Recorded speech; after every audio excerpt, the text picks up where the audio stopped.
Can you guys hear me? Yes. Calling case number 24-01173 SM. This is the people of the state of Michigan versus Len Derek Tyler Stringer. Mr. Engott, do you wish to place an appearance on the record? Judge John Engott, I'm here as appointed counsel for Mr. Stringer regarding this arraignment. However, Mr. Stringer does not acknowledge or consent to this hearing. Is that correct, Mr. Stringer?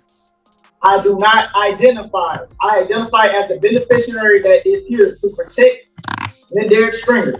Very well, Mr. Stringer. The court is going to read the charge into the record since the formal reading is not waived. Mr. Stringer, it is charged by the people of the state of Michigan that in this city of Royal Oak, county of Oakland, and state of Michigan, on or about June 16th of 2024, you did knowingly make an open or indecent exposure of your person while fondling your genitals in a public area, contrary to the statute so made and provided at Michigan Compile Law 750.335A, subparent 2, subparent B.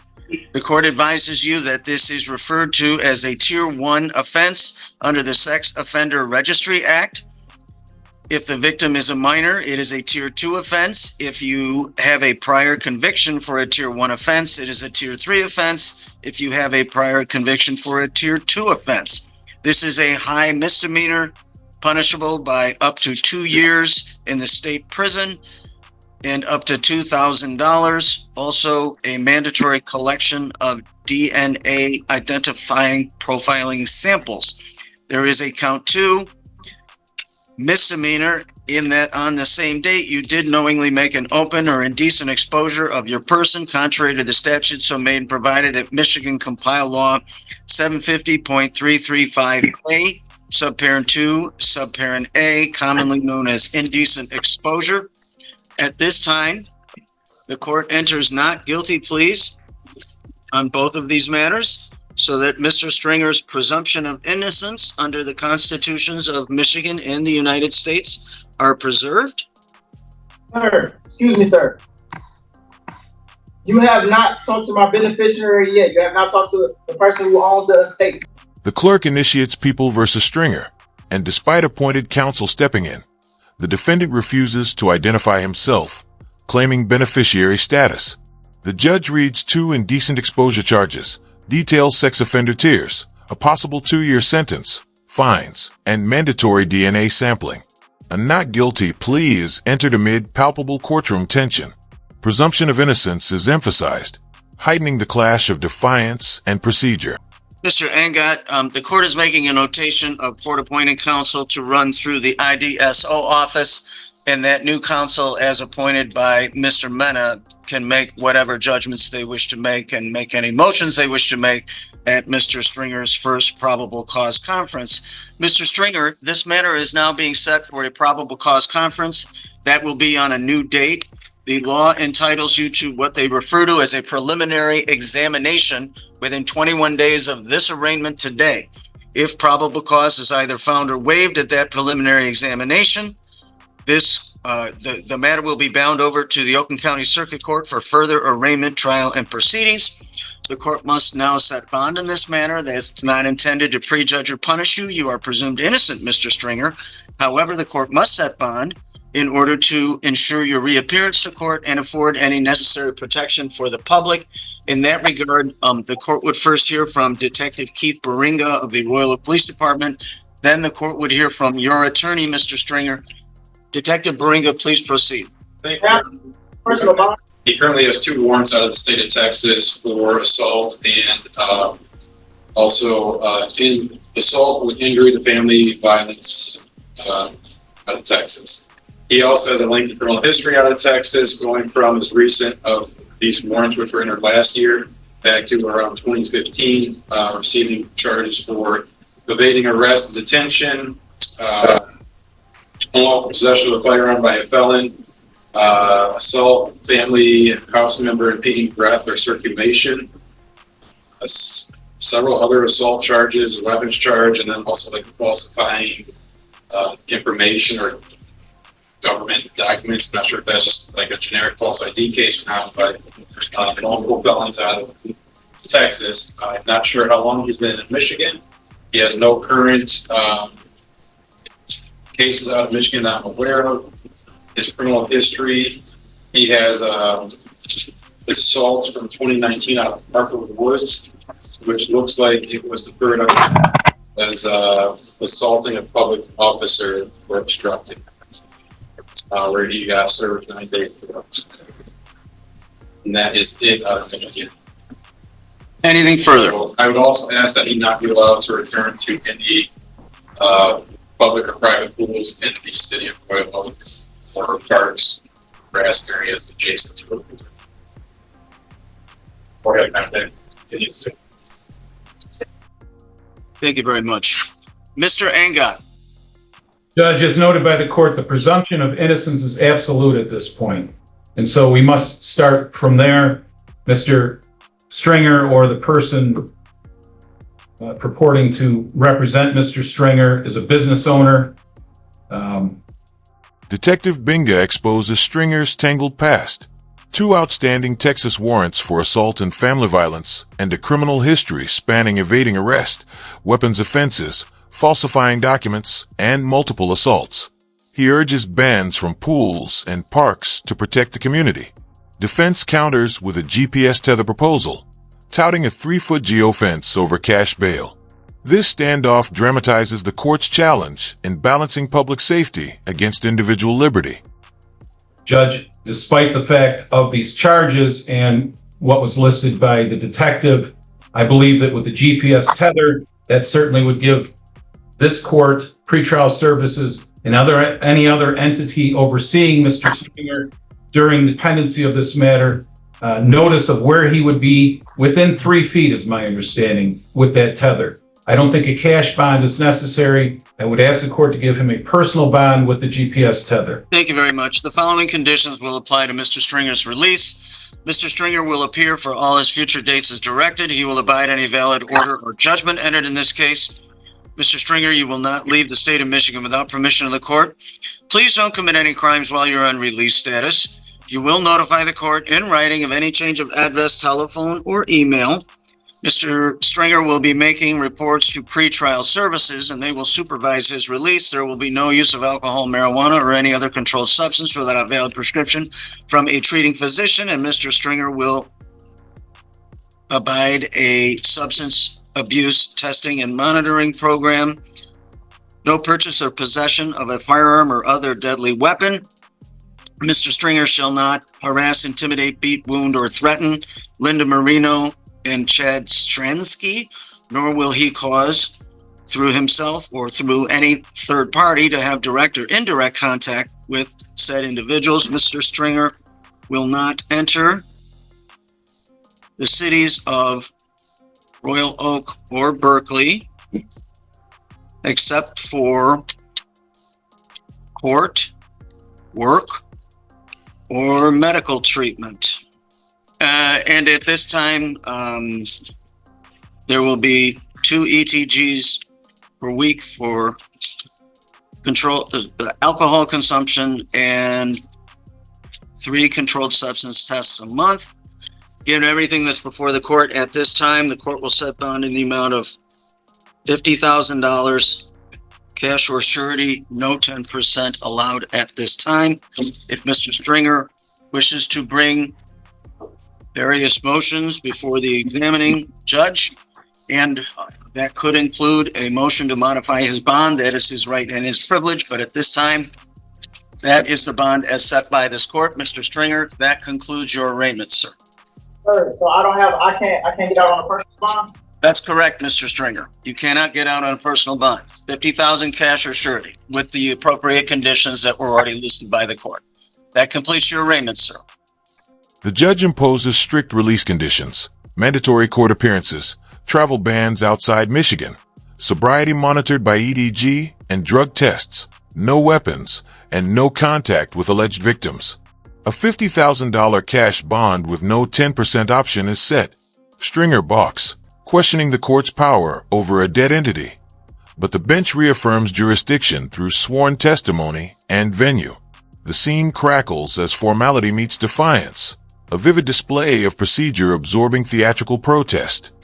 Sir, so what is going on with the, what is going on right now?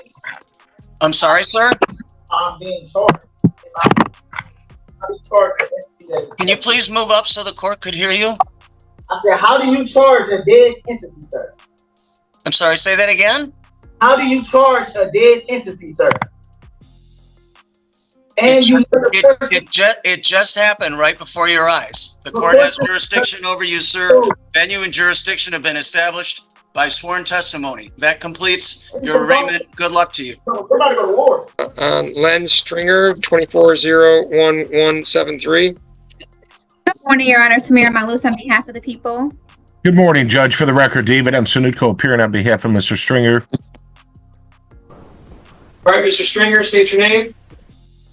I don't acknowledge myself as Len Stringer. I'm a living entity. Okay, is there another name that you go by, sir? A living entity, I'm the beneficiary, so I go as a job. And I want to fire that counsel. I don't want him. All right, so there's a number of things to unpack here. All right, so let's walk through this. I have an individual before me that is listed as an Oakland County Jail inmate by the name of Len Stringer. I have a case that's been assigned to this court that where the defendant's name is Len Stringer. Mr. Sunuko, are you assigned on this case? I am, Judge. Okay, and you were assigned to the Stringer case, correct? That's correct, Judge. Okay, so that's enough for me to conduct this hearing today. Now let's walk through this. Miss Montlewis, have you provided discovery to Mr. Sunuko? Your Honor, I didn't have an attorney listed. I believe if he filed, he may have just received written discovery. I didn't have that in my information, but give me 1 second to confirm. I'm just going to make one click. In the meantime, I do have written discovery, Judge. So, yep, it sees that he was provided with written discovery on June 26th. okay, so Mr. Sunuko, have you had a chance to talk to the defendant at all? I did, Judge. I met with him at the Oakland County Jail All right, and so Tuesday. So did he make it known to you that he wished to no longer proceed with your services? Before Judge Maniki, counsel and prosecutor announce appearances and confirm discovery was provided on June 26th. Suko states he's met Stringer and notes bizarre self-identification claims. He warns of competence concerns and intends to move for a forensic evaluation, turning the hearing from standard procedure into an early assessment of mental fitness, signaling that courtroom rituals can quickly pivot to questions of capacity. Judge, we discussed the case fully, and I had a lengthy phone call with one of his relatives, and it was my intention to ask the court to refer this to the Forensic Center for a competency evaluation. I do think it, given your experience and then your connection with him as well as a family member, plus the way the defendant has presented today, that a competency review is in order. And so I'm happy to move forward with that. So Mr. Stringer, there is, just so you understand, there has been some preliminary information that suggests that you may not be competent to proceed at this particular time. Whether that's a correct assertion is basically a decision that can only be made after an investigation is done to determine whether or not you can, that you understand the nature of the proceedings, that you can assist your attorney. We need to find those things out. And so, Ms. Montlewis, can you prepare an order for competency review? Yes, Your Honor. All right. I agree. I think that that's appropriate at this time. I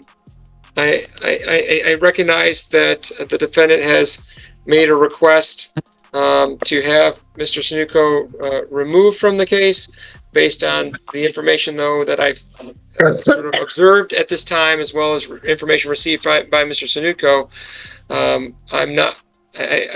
I remain unconvinced that those statements are anything other than a manifestation of what might be a competency, and so I'm I'm going to wait to consider that request until I can determine whether or not he's competent. If I would remove Mr. Sanutko off the file, if I would remove him off the file based on a request made by a person who's later determined to be incompetent, I think that would be a real issue.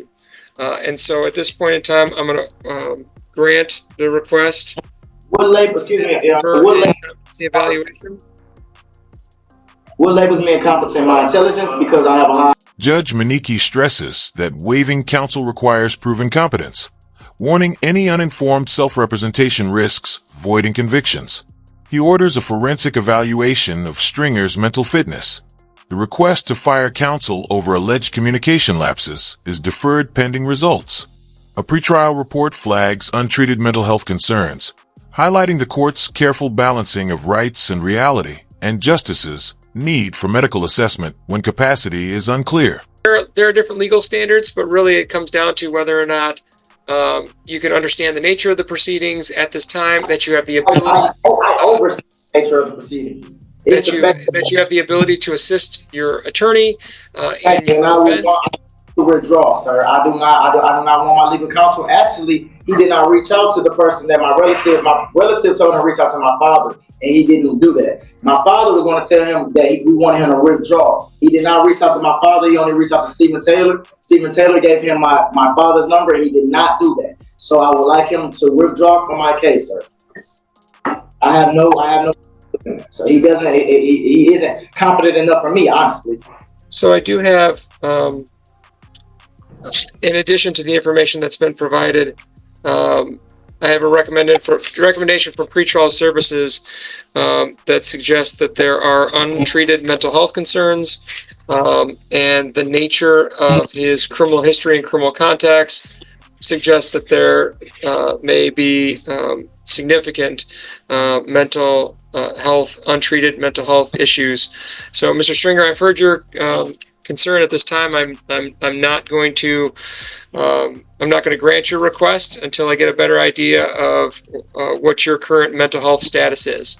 So the request at this time is denied, but I will consider it again after an evaluation is done. Hey, so who is the judge on my mental health?